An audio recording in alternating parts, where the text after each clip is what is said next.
রেজবি, ওই যে বলছিলাম আলী আকবর রেজবি আছে একটা মুশরিক, নেত্রকোনায় থাকে। এ লোকটা সারা বাংলাদেশে বেদাত আর শিরকে ছড়াচ্ছে। তার সাথে জনপুর, ফুরফুরা, শর্ষিনা, সোনাকান্দা, ফুলতুলি এইসব হক্কানি দরবারের কোনো সম্পর্ক নাই। যারা মাজার পূজারী, কবর পূজারী, ভণ্ড, বেদাতি, এগুলো প্রতারক, এগুলো নিজেদেরকে সুন্নি দাবি করে। সুন্নিয়তের পক্ষে তারা কি করেছে? বাংলাদেশের সকল কাফের মুশরিক বেঈমান নাস্তিকদের বিরুদ্ধে কারা আন্দোলন করে? সৈয়দ আহমদ বেরেলী আর কারামত আলী জৌনপুরীর উত্তরসূরিরাই করে।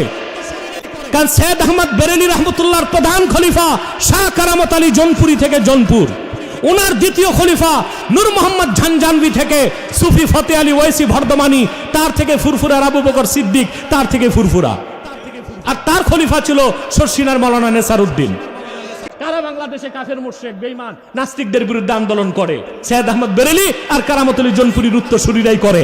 তারা হয়ে গেছে ওহাবি, আর তোমরা হয়ে গেছো খাঁটি সুন্নি। চোরের মার বড় গলা।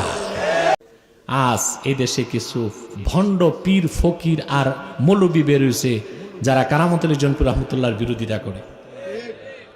বলে আমরা বায়াত কোরআনের সময় আওর মোহাম্মদিয়া কেন বলি?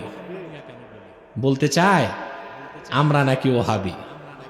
বেটা, তোর বাপদাদা 14 গোষ্ঠীকে লেংটি খুলে, ধুতি খুলে, লুঙ্গি দিল আমার বাপদাদা পূর্বপুরুষ, আর আমরাই ওহাবি?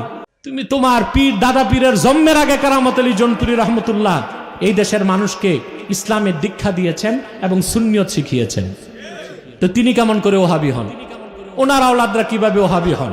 এবং তরিকায় মুহাম্মাদিয়া, এই তরিকার সাথে মুহাম্মদ ইবনে আব্দুল ওহাব নজদির কোনো সম্পর্ক নাই।